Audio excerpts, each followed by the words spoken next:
Hello students, आज 26 जून है और एनटीए के एग्ज़ाम में देखा गया कि बहुत बड़ी मिस्टेक हुई है। हम लोग ये मिस्टेक की कभी उम्मीद नहीं कर सकते थे और ये इवन किसी एग्ज़ाम में नहीं हुई है, किसी भी गवर्नमेंट एग्ज़ाम में, किसी भी कंपटीशन एग्ज़ाम में, किसी भी एकेडमिक एग्ज़ाम में।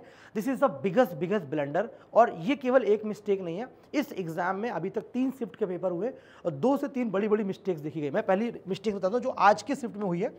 सबसे पहली बात है कि आज 2 क्वेश्चन रिपीट हुए हैं। What the mean of repeat sir? कि जैसे क्वेश्चन नंबर 1 में लिखा है a बराबर b, एग्जाम्पल दे रहा हूं, ऐसे किसी एक पर्टिकुलर नंबर पे मान लो कोई क्वेश्चन नंबर 6 है, वहां पर भी a बराबर b लिखा हुआ है। ऐसे करके 2 क्वेश्चन रिपीट करेगा, यानी 4 मार्क्स क्या होगा, 4 मार्क्स में कम हो गए या ज्यादा हो गए, वीडियो के आखिरी में बताता हूं। क्वेश्चन कौन से रिपीट हुए? पहला क्वेश्चन रिसर्च के ऊपर था, एक्सप्लेनेटरी रिसर्च के बारे में बात किया गया था। ये क्वेश्चन सेम 2 बार रिपीट हुआ है, बच्चों ने सीधे एनालिसिस बताया। अगर आपकी भी शिफ्ट में ऐसा ही क्वेश्चन रिपीट हुआ है तो कमेंट सेक्शन पे जरूर बताइएगा। दूसरा क्वेश्चन था फर्स्ट डायरेक्टर की, पहली जो फिल्म थी उसके डायरेक्टर का, भारत में उनके डायरेक्टर का नाम बताना था, तो वो ऐसा क्वेश्चन रिपीट हुआ है। ये क्वेश्चन 2 बार है। जैसे मान लीजिए ये क्वेश्चन नंबर 11 पर था, 15 था, ऐसे ही क्वेश्चन मान लो 31 पर रहा है और 36 पर रहा है। ये एग्जाम्पल है। तो अब बात आती है कि 2 क्वेश्चन, 50 में से 2 क्वेश्चन हो गए कम, 48 क्वेश्चन का ही पेपर 1 बचा।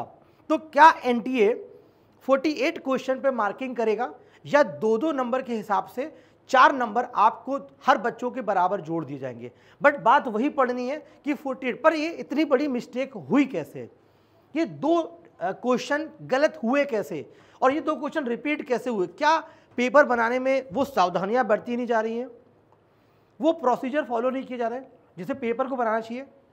दूसरी सबसे बड़ी मिस्टेक क्या हो रही है? फिल्म पे क्वेश्चन आ रहे हैं।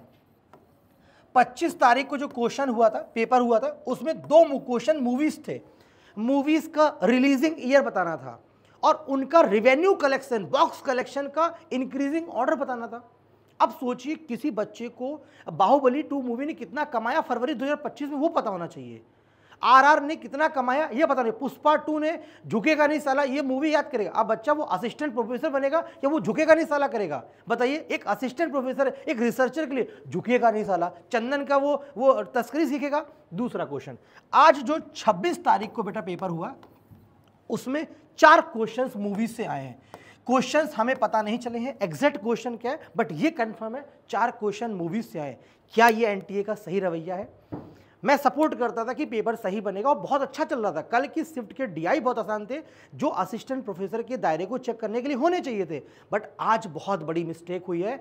ये मिस्टेक आगे रिपीट ना हो, ये मैं रिक्वेस्ट करता हूं एनटीए से कि please be alert and question को exam pattern wise, syllabus wise बताइए, जो आपने ऑफिशियली वेबसाइट पर डिसाइड करा है। अदरवाइज आप सिलेबस को चेंज करिए, वो गाइडलाइंस मेंशन करिए कि मैं क्वेश्चन यहां से पूछ सकता हूं। आपको मूवीज में क्वेश्चन पूछने, पूछिए, हम तैयार हैं। आप मूवीज में ऑस्कर के नाम पूछिए कि किसको कौन सा ऑस्कर मिला है, कौन सी मूवी बेस्ट मूवीज की थी, कौन सा बेस्ट एक्टर का अवार्ड मिला, किसको बेस्ट सिंगर का अवार्ड मिला है, कोई भी आप हॉलीवुड पूछ लीजिए, बट जिनको अवार्डिंग हुई मूवी वो पूछिए। कोई ट्रू बेस्ड इवेंट है उनसे क्वेश्चन पूछिए, जो हमारे देश में एक हमारा वजूद क्रिएट करे, इंस्पिरेशनल मूवीज हो, तो मुझे समझ में आता है। बट रिवेन्यू कलेक्शन किया बाहुबली ने, दिस इज नॉट गुड, है ना। और 4 क्वेश्चन मूवीज के पूछना भी सही नहीं है। मूवीज के अलावा हमारे एजुकेशन पर है, हायर एजुकेशन के क्वेश्चन हैं, हमारे स्वतंत्रता सेनानी हैं, उनके स्टेटमेंट्स हैं, उनके बारे में क्वेश्चन आप पूछ सकते हैं, है ना। इतने टेक्नोलॉजी है, एआई बेस्ड टेक्नोलॉजी है, आप उस पर क्वेश्चन पूछ सकते हैं। तो क्वेश्चंस की संख्या कम थोड़ी ना है, बस आप पैटर्न को चेंज क्यों कर रहे हैं? और सबसे बड़ी मिस्टेक, आपने 2 क्वेश्चन रिपीट कर दिए, तो क्या सबको 4 मार्क्स बराबर मिलेंगे या सबके 4 मार्क्स कट जाएंगे, या क्वेश्चन हमारा 96 मार्क्स का पेपर 1 रहेगा? आपको क्या लगता है? प्लीज कमेंट सेक्शन पे हमें बताइए। और हम आपको डेली एग्जाम की सटीक एनालिसिस दोपहर में 12 बजे लेकर आते हैं और 1 बजे उसका मेमोरी बेस करते हैं, और डेली शिफ्ट 1 शिफ्ट 2 का रात में 9 बजे Unacademy live NTA UGC net पे आपको एनालिसिस करते हैं। आपने पेपर दिया, अगर आपका पेपर किसी वजह से थोड़ा गड़बड़ भी होगा तो टेंशन मत दीजिए। हमारे दिसंबर 2024 के सारे बैच स्टार्ट हो चुके हैं, फ्लैट 60% का ऑफ चल रहा है और 1 मंथ का सब्सक्रिप्शन भी फ्री चल रहा है। तो लिंक डिस्क्रिप्शन में जाकर फटाक से ज्वाइन करो और तैयारी अनअकैडमी के साथ करो, ताकि आपका फर्स्ट अटेम्प्ट में जेआरएफ हो सके। ऑल द बेस्ट बच्चों।